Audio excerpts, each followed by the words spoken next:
All right, we are back for Luke chapters 6 through 7.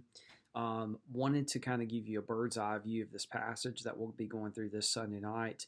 Hopefully, if not, we'll tackle it another night due to the crazy weather of winter weather with ice.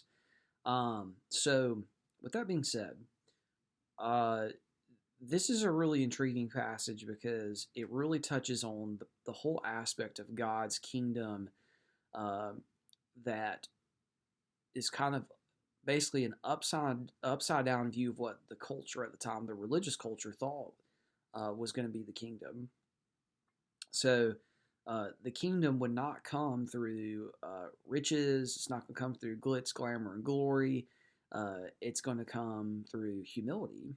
And so a lot of you've heard that before, but this takes a turn because in one part of the this passage, this long passage of chapter 6 through 7 that I'm gonna focus in on, is the the response of John the Baptist. And if you go to chapter 7, verse 18, actually verse 19, he sent some of these people to Jesus, and John the Baptist is in prison. So, uh, John the Baptist has to be wondering, like, hey, I pronounced the kingdom. I did everything in because his whole identity ministry was tied to Jesus. And then he goes, all right, are you the one who is to come, or should we expect someone else? And he even, the messenger addresses to Jesus. But I love how Jesus meets John the Baptist in his doubt and in his insecurity, and in his maybe a little bit of a doubt of like, is this really what we were expecting? Is this really was this really worth it? Um, but Jesus does not ridicule him. He doesn't get mad at him. He takes action by curing people who had diseases, sickness, evil spirits, all these things that he's been doing through the book of Luke, which Luke loves to use this to show Jesus' compassion towards those who are the downcast of society, those who are low on the totem pole, and to show that those people are included in God's kingdom if they put their faith in Jesus. In fact, even Jesus says later on with John the Baptist, says, there's no prophet greater than John the Baptist.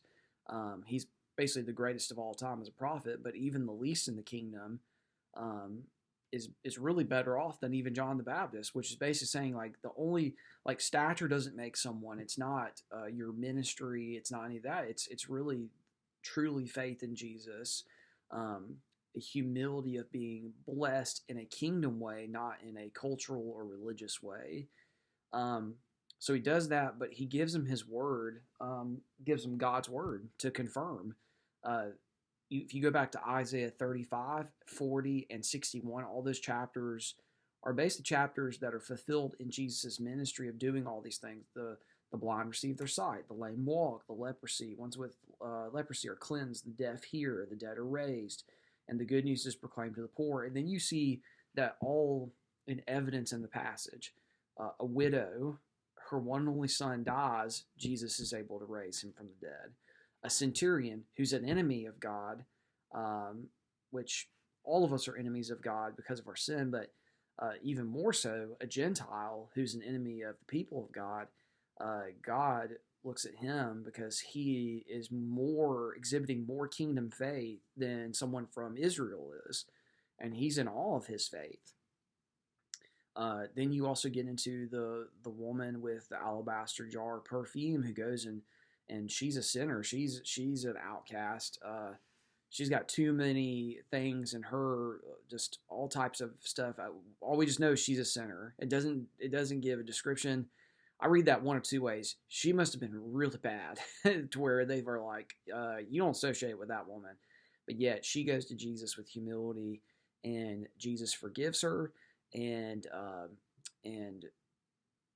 her dependence and her exhibiting the qualities of one who is a blessed one shows that she has that tremendous faith, and God has given her that faith and as a gift.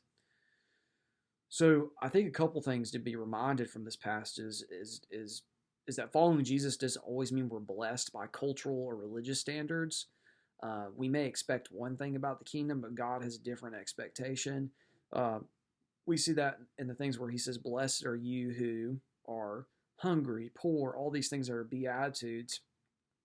These are people who are looking forward to something more of the kingdom that is showing that here, and or not showing that here. It is showing that here in how we live, but it's ultimately looking forward to a better kingdom that is the eternal kingdom that Jesus is really talking about. That the reward is greater later.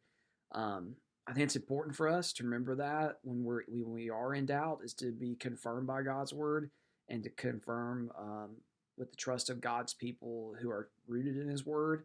So I hope that that all makes sense.